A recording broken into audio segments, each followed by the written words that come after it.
توکلت علی اللہ لا حول ولا قوة الا باللہ العلی العظیم نحمدہ ونصلی علی رسولہ الکریم اما بعد فاعوذ باللہ من الشیطان الرجیم بسم اللہ الرحمن الرحیم الحمدللہ رب العالمین ماہ شوال المکرم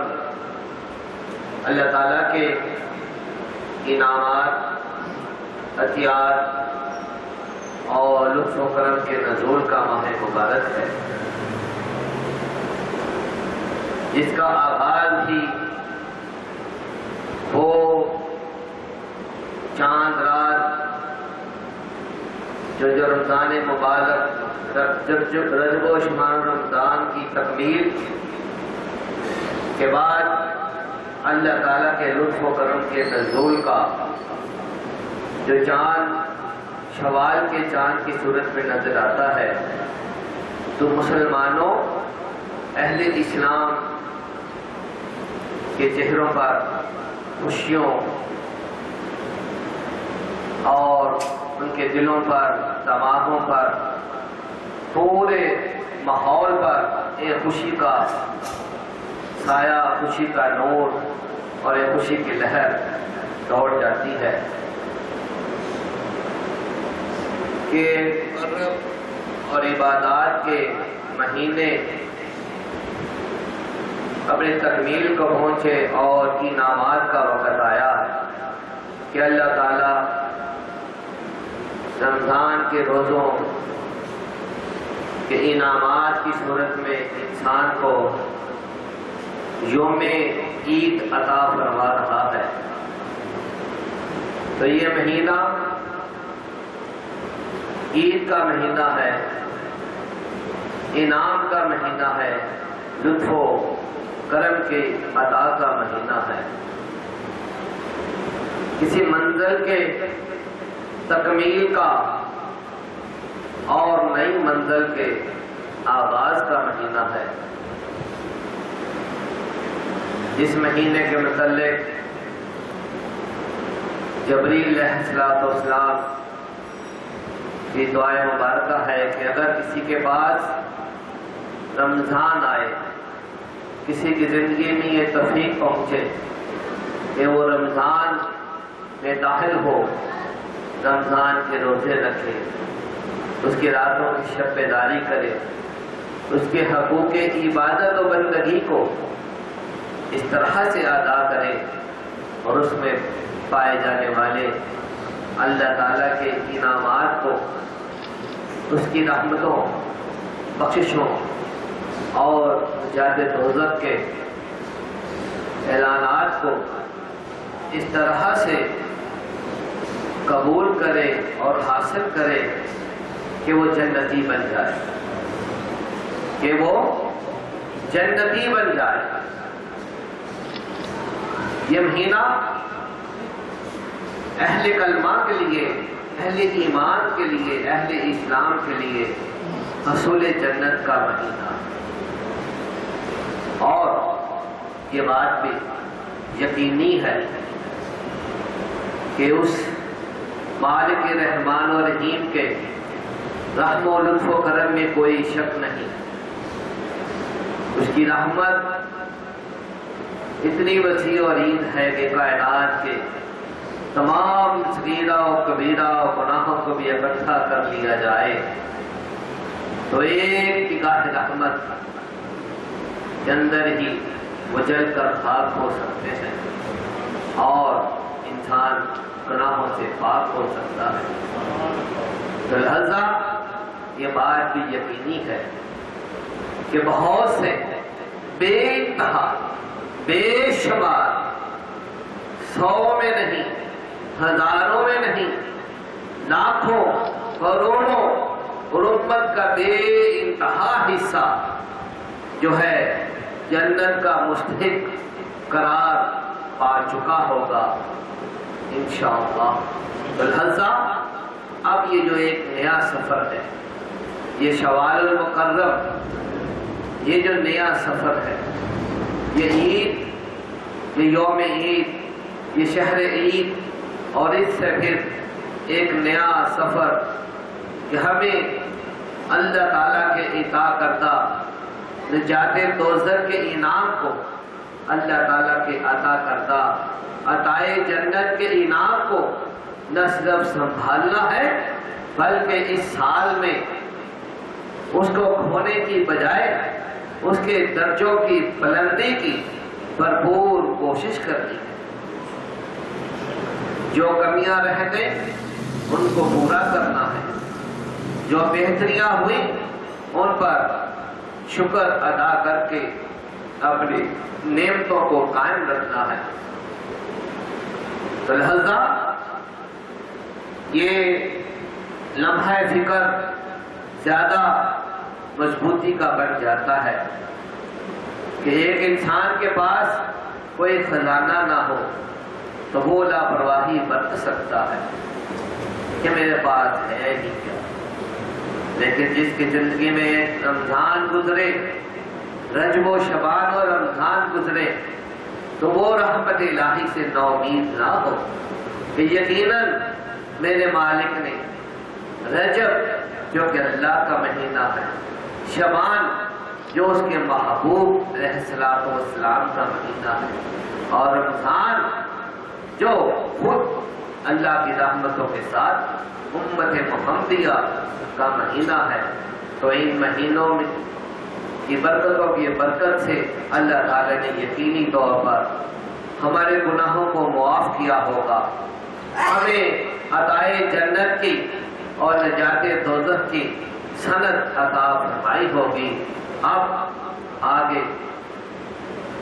یہ یوم عید سے ہماری اب ذمہ داری ہے کہ ہم رجب و شعبان و رمضان کی برکتوں سے عطا ہونے والے اس نجات دوزخ اور عطائے جنت کے انعام کو ہم سنبھالیں۔ جب کسی کے پاس کوئی خزانہ آ جائے تو اسے پہلے سے اور زیادہ محتاط ہونا پڑ جاتا ہے کہ یہ میرا خزانہ کوئی چرا نہ لے، کوئی ضائع نہ کر دے، اور کسی صورت میں یہ نعمت مجھ سے چھن نہ جائے۔ یہ بات تمام مسلمانوں کے لیے ایک لمحہ فکر ہے کہ جب ایک چیز حاصل ہو جائے تو اس کے حصول کو قائم رکھنا، اور نہ صرف قائم رکھنا، اس لیے اللہ تعالیٰ نے اس دنیا کو دار الازمائش بھی بنایا، دار المصائب بھی بنایا، لیکن دار المثل بھی بنایا۔ دار المثل کس چیز کی مثل؟ یہ دنیا آخرت کی کھیتی بھی ہے۔ اس دنیا کو جس زاویے سے مرضی دیکھ لیں، اللہ تعالیٰ نے اس کو آخرت سے جوڑا ہے۔ آزمائش ہے تو یہ آخرت کے لیے، یہ دنیا اگر کھیتی ہے تو آخرت کے لیے، یہ دنیا اگر کہیں کھیل تماشا ہے تو انجام آخرت کے لیے، یہ دنیا اگر کہیں تقدیر ہے تو اعمال آخرت کے لیے، یہ دنیا اگر امتحان گاہ ہے تو انعام آخرت کی صورت میں۔ لہذا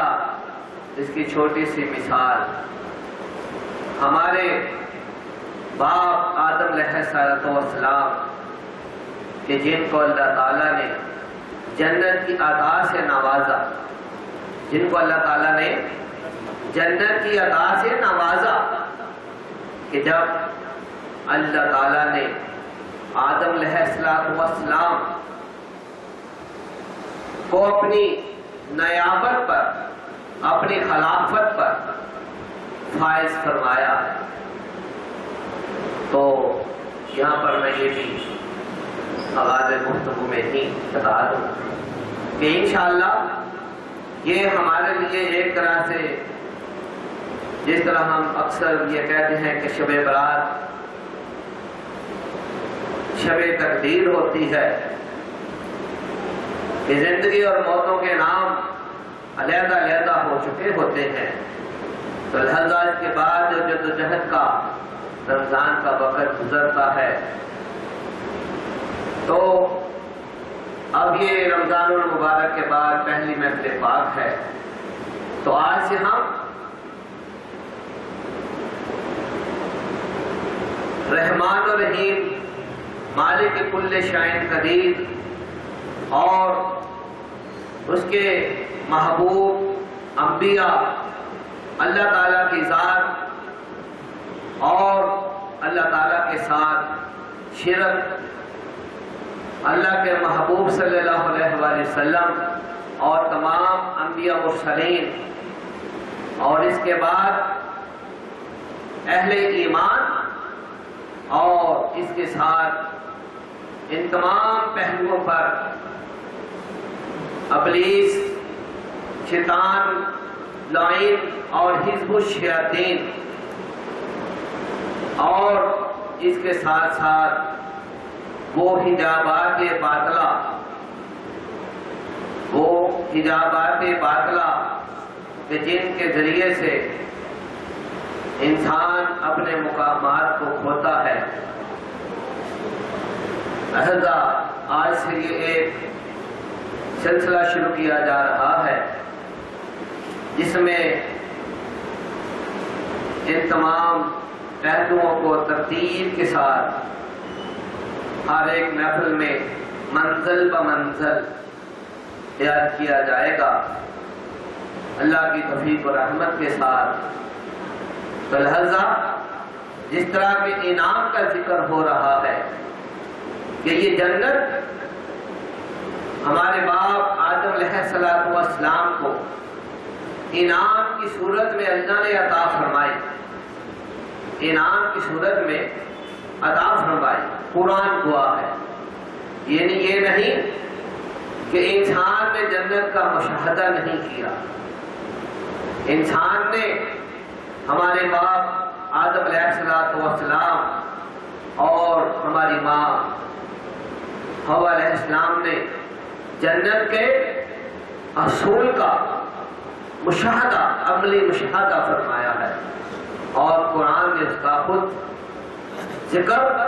تصدیق اور گواہی کی صورت میں ہم تک یہ پیغام پہنچایا ہے کہ ہمارے باپ آدم علیہ السلام کو اللہ نے جنت کی صورت میں انعام جب عطا فرمایا، تو لہذا قرآن پاک یہ اللہ تعالیٰ اس مضمون کو کہ اے آدم کہ تم اور تمہاری بیوی جنت میں داخل ہو جاؤ، کہ داخلے کی سند باقاعدہ قرآن سے واضح طور پر نظر آ رہی ہے، اور اس کے بعد جنت کے تمام تر انعامات۔ اب جنت کی تفصیل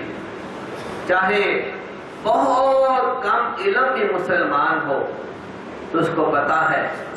اتنا کسی نے قرآن پڑھا نہیں پڑھا، ترجمہ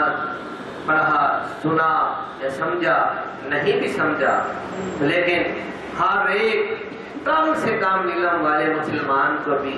کم از کم اتنا ضرور پتا ہے کہ جنت اللہ تعالیٰ کا بہت بڑا انعام ہے، اور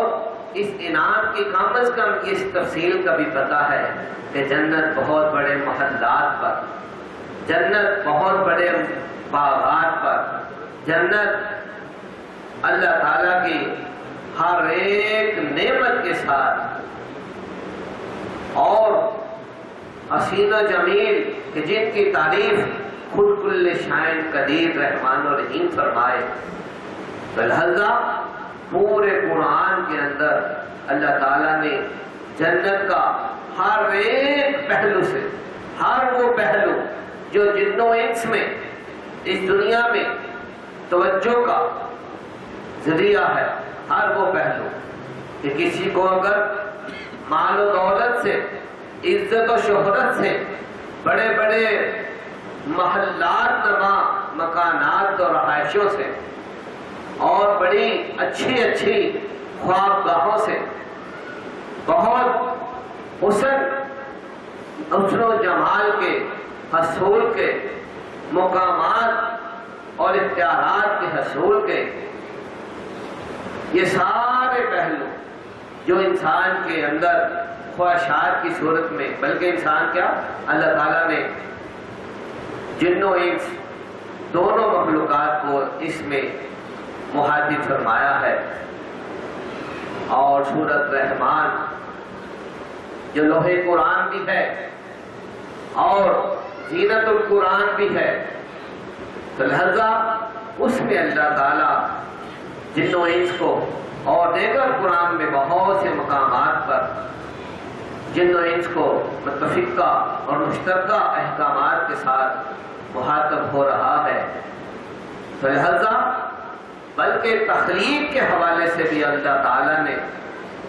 واضح فرما دیا کہ بے شک ہم نے جنوں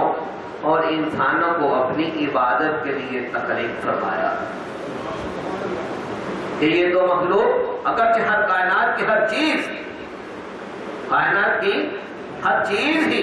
اس کی حمد و ثنا میں ہے، اس کے ذکر کا مجموعہ ہے، اس کے ذکر کا حصہ ہے، لیکن اس وہ حمد و ثنا جو بغیر کسی رکاوٹ کے ہو، اس کے حکم کے مطابق ہو، تابع ہو، مستقل اطاعت میں ہو، اور وہ عبادت کہ جو اختیار کے ساتھ ہو، جس کا آگے اجر کہ اگر اس عبادت کو کرو گے،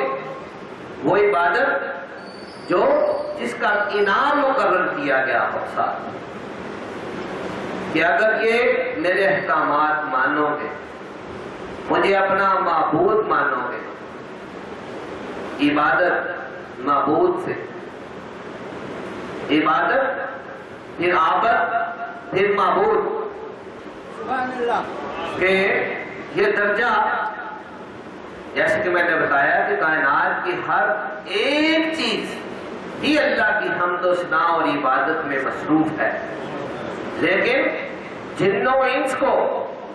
اس عبادت کے ساتھ ساتھ ایک اعلیٰ اور عرفہ احکاماتی جمع اختیاراتی، ہر چیز اگرچہ عبادت میں ہے، لیکن وہ تمام تخلیقات اجر سے، یعنی ان کو ان کی عبادت کا، حمد و ثنا کا نہ صرف اللہ کی طرف سے حکم ہے، بلکہ اگر اس کا کوئی اجر بھی ہے تو وہ اللہ تعالیٰ ہر ایک اپنی تخلیق کو اس کا اجر ساتھ ساتھ عطا فرما رہا ہے. لیکن وہ تخلیق اب اللہ تعالیٰ تخلیق کے حوالے سے جب ذکر فرما رہا ہے تو فارمولیشن کہ اللہ تعالیٰ سورہ رحمان میں ذکر کرتا ہے کہ ہم نے انسان کو مٹی سے، اب کیا انسان کو مٹی سے پیدا کیا ہے، اور ہم نے جنات کو آگ سے پیدا کیا ہے، اور جب انسان کو بحیثیت مٹی دیکھا جاتا ہے، ہم نے انسان کو مٹی سے خلق الانسان من صلصال کالفخار وخلق الجان من مارج من نار، کہ ہم نے انسان کو مٹی سے بنایا ہے. تو یہ بات یاد رہے کہ جو دیگر تخلیقات نے کائنات پر جو حمد و ثنا کا حکم ہے، صنعت ہے کہ وہ پابند ہے اللہ کی ہر حالت میں حمد و ثنا پر، تو وہ مٹی جس سے آدم کی تخلیق کی جا رہی ہے، بحیثیت مٹی کائنات کی دیگر تخلیقات کی طرح اس کی اس مخصوص حمد و ثنا کے اوپر وہ مٹی بھی پابند ہے، اور وہ جنات کہ جو آگ سے تخلیق پائے ہیں، جو آگ سے تخلیق پائے ہیں، آپ کیا جنت جس کے اندر ہیرے، جواہرات، یاقوت، مرجان اور اس کے اندر دودھ کی نہریں، شہد کی نہریں، باغات، محل، پھل، کیا یہ سب اجزائے مٹی نہیں ہے؟ کیا یہ سب اجزائے مٹی نہیں ہے؟ سبحان اللہ. یہ سب دودھ کے اندر بھی اجزائے مٹی ہے. ہم دودھ پیتے ہیں تو دودھ ہمارے بدن میں جا کر یہ اسی گوشت کا حصہ بن جاتا ہے. شہد بھی اسی گوشت کا حصہ بن جاتا ہے. لہذا یہ ہیرے جواہرات بھی فارمولے کے اوپر آج سائنس تحقیق کر رہی ہے، اس مٹی کا حصہ ہے. یہ سب خزانے انسان نے ان کی پہچان مٹی سے ہی کی ہے. جیسے کہ میں نے گفتگو کے آغاز میں بتایا کہ یہ دنیا جہاں دارالازمائش ہے، دارالامتحان ہے، آخرت کی کھیتی ہے، لیکن یہ بھی یاد رکھے کہ یہ دنیا آخرت کی مثل ہے. یہ دنیا آخرت کی مثل ہے کہ اگر کوئی کہتا ہے کہ کیا آخرت کیا ہے تو یہ یاد رکھے کہ آخرت میں یہی وجود ہمارا وجود ہے. یہی سر سے لے کے پاؤں تک کا احساسی وجود، یہی حیات. یہ اور اس دنیا کی جو خواہشات ہیں، اس دنیا میں اگر محلات ہیں تو وہ محلات بھی، ان محلات یہ اعلیٰ عرفہ تو ضرور ہے، لیکن مثل کہ انسان کو اگر رہنے کے لیے گھر چاہیے، سونے کے لیے ایک اچھی خوابگاہ چاہیے، تو اللہ تعالیٰ اس خوابگاہ کا ذکر قرآن میں فرما رہا ہے کہ گاؤں تکیہ لگائے ہوئے بہترین بستروں پر جو ہے یہ میرے محبوب بندے کہ جن کو انعام جنت عطا ہوگا، وہ اپنی بیویوں کے ساتھ، حوروں کے انعامات کے ساتھ جنت کے وہ باغ و محلات، یہ وہ باغات کہ جن کے پھل اشارہ کرنے پر شاہیں خود جھک کر پھل ہاتھ پر آ جائے گا. اور پرندے کہ ہر قسم کا گوشت جو ہے، یہ نگرس، یہ چھوٹی چھوٹی سی مثال بھی ہے، وقت کی تنگی بھی مد نظر ہے کہ ہر وہ چیز جو انسان کی خواہشات کا مجموعہ ہے، جنات کی خواہشات کا مجموعہ ہے، اللہ تعالیٰ وہ اس دنیا میں جو ہم چاہتے ہیں، ہر جن و انس کہ جنہیں مٹی سے پیدا کیا گیا ہے، انسان اور جنات جنہیں آگ سے پیدا کیا گیا ہے، تو یہ یاد رہے کہ ہم جب مٹی کی صورت میں تھے، جب مٹی کی صورت میں تھے، یعنی کہ جب ہم چھوٹے سی مثال کہ کائنات کی ہر چیز ذکر کر رہی ہے. یہ جو ہم کھانا استعمال کرتے ہیں، یہ درخت کیا اللہ کا ذکر نہیں کر رہے؟ یہ گندم کا، یہ چاولوں کا پودا کیا اللہ کا ذکر نہیں کر رہا؟ ہر کائنات کی چیز جو ذکر کر رہی ہے، جب وہ ہمارا جزائے بدن بنتی ہے تو کیا اس کا ذکر ختم ہو جاتا ہے؟ نہیں. اس کے ذکر سے ہی ہمارا یہ وجود اور یہ حیات، وہ حیات جو ہمیں پودوں میں نظر آتی ہے، وہ حیات جو ہمیں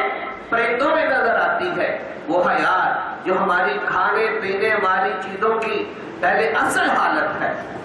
کہ جتنے بھی حلال جانور ہیں، جتنے بھی حلال نباتات ہیں، جب ہم ان کو اپنے استعمال میں لاتے ہیں، حلال طریقے سے لائیں تو لہذا وہ ہمارے اجزائے بدن بنتے ہیں، اجزائے حیات بنتے ہیں. تو لہذا اس سے پتہ چلتا ہے کہ جو کائنات کی ایک ازلی عبادت، ازلی حمد و ثنا ہے، ایک حقیقی حمد و ثنا ہے، وہ ہمارے اندر شفٹ ہو رہی ہے. ہم عبادت کریں یا نہ کریں، یہ دو درجے ہیں عبادت کے. یہاں پر غور سے درجوں کی تو خیر انتہا ہی نہیں، لیکن ایک وہ درجہ ہے جو کائنات کی ہر ایک چیز پر ہے، اور انسان اور جنات جب اپنے اجزائے بدن کو دیکھے کہ جب ماں کے پیٹ میں تو فقط ایک ذرہ تھا. انسانوں جنوں انس کو پیدائش کے مراحل سے گزرنا پڑتا ہے، تو پیدائش کے مرحلے میں تو ایک ذرہ ہے، اور باقی تمام ذرات اس مٹی سے ایک کھانے پینے والی چیزوں سے اجزائے بدن کی صورت میں جڑ کر اسے کے بدن کو، اس کے وجود کو گروتھ دے کر بڑھاتی ہے. تو یہ ہر ایک ذرہ جو اس کے وجود سے جڑ رہا ہے، یہ پہلے بھی ذکر کر رہا تھا. جڑنے سے پہلے جب یہ پرندوں میں تھا، جب یہ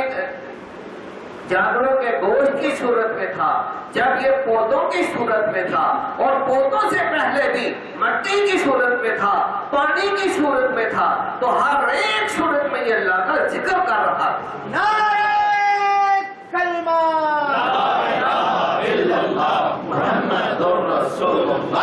لا الہ الا اللہ محمد رسول اللہ. لا الہ الا اللہ محمد رسول اللہ. صلی اللہ علیہ وآلہ مبارک وسلم. لہذا اجزاء کے اعتبار سے ہمارے وجود کا ہر ایک ذرہ جن و انس کے، یعنی کائنات کی دیگر تخلیقات تو اللہ کی حمد و ثنا اور ذکر میں ہے ہی، لیکن اجزاء کے اعتبار سے اگر کوئی کافر بھی تھا، اگر کوئی مشرک بھی تھا، یا جس گناہ کی انتہا تک بھی پہنچ جائے، لیکن اس کے اجزائے بدن جو ہیں، اسی لیے تو یہ ہاتھ، اسی لیے تو یہ زبان، اللہ تعالیٰ قیامت کے متعلق یہ واضح ذکر فرماتا ہے کہ یہ جو تیرے اجزائے بدن ہے، یہ میرے حمد و ثنا میں میرے مخبر ہے، میرے جاسوس ہیں، میرے گواہ ہیں، میرے گناہوں کے گواہ ہیں، کہ قیامت کے دن یہی تیرے ہاتھ میرے متعلق میرے سامنے گواہی دیں گے. کیا پروردگار عالم، ہم جو تیرے حکم سے اس کے جزائے بدن بنے، اور جب ہم اس کے ہاتھوں کی صورت میں ڈھل گئے تو اس نے ان ہاتھوں کے ساتھ یہ نیک کام کیا، یہ گناہ کیا. ہر اعضائے بدن، ہر اعضائے بدن انسان کے متعلق اس کے نیک اعمال کی بھی گواہی دے گا اور برے اعمال کی بھی گواہی دے گا. سبحان اللہ. یہ شاہد ہے، مت سمجھو کہ یہ ہمارے جزائے بدن ہے، یہ اللہ کی حمد و ثنا کے تابع ہیں، یہ گواہ ہیں، شاہد ہیں، جاسوس ہیں، مخبر ہیں، اور لکھ رہے ہیں اللہ نے یہ کرامین و کاتبین کے اوپر کہ جو ہمارے اعمال کو لکھ رہے ہیں، اور اس اعمال نامے کو جو ہمارے دائیں اور بائیں ہاتھ میں آخرت میں دیا جائے گا. فقط اسی پہ بات اگر ختم نہیں ہوگی، بہت سے لوگ اپنے ایسے گناہوں پر کہ جن کے متعلق پہلے بھی ذکر کیا گیا ہے کہ بہت سی ایسی نیکیاں جن کو لوگ نیکیاں سمجھ کر کریں گے، جیسے میں نے بتایا کہ ہم اس آج سے جو نشست شروع کر رہے ہیں اس میں حجابات کا ساتھ ذکر کریں گے. تو لہذا جس انسان کی زندگی پوری حجاب میں اس طرح سے گزری ہوگی، یا اس نے اس حجاب کے تحت اپنی طرف سے مقام شہادت بھی حاصل کر لیا ہوگا، اپنی طرف سے مقام ولایت میں اپنے آپ کو فائز سمجھتا ہوگا، لیکن کہ اصلاح کے، فلاح کے اور ہر قسم کی بہتری کے کام کو جب اس کا سر سے لے کے پاؤں تک کا ایک ایک ذرہ اپنے طور پر نیکی کر رہا ہوگا، لیکن وہ نیکی اگر جس طرح کہ اگر راستے کے اوپر، سیدھے راستے پر، اللہ تعالیٰ نے سیدھے راستے کا جو ذکر کیا ہے، تو اس سے پتہ چلتا ہے کہ صراط مستقیم اگر سیدھا راستہ ہے تو اس سے دائیں بائیں ہو جانا ٹیڑھا راستہ ہے، گمراہوں کا راستہ، بلدوالی، یعنی غلط راستے بھی ہیں. سیدھا راستہ بھی ہے تو غلط راستے بھی ہیں. تو اس سے پتہ چلتا ہے کہ جو غلط راستے پر بھی چل رہے ہوں گے، لیکن اس سوچ کے ساتھ، اس تصور کے ساتھ، اس پختگی کے ساتھ ساری زندگی گزاری ہوگی، چاہے یہاں تک کہ جام شہادت بھی نوش کیا ہوگا، تو وہ تو قیامت کے دن نہ کرامین و کاتبین پر اعتبار کریں گے، نہ اپنے اعمال نامے پر اعتبار کریں گے، چیخ چیخ کر اپنے پروردگار عالم سے، اپنے رنگ و ریشے سے یہ کہیں کہ ذرے ذرے کی طرف سے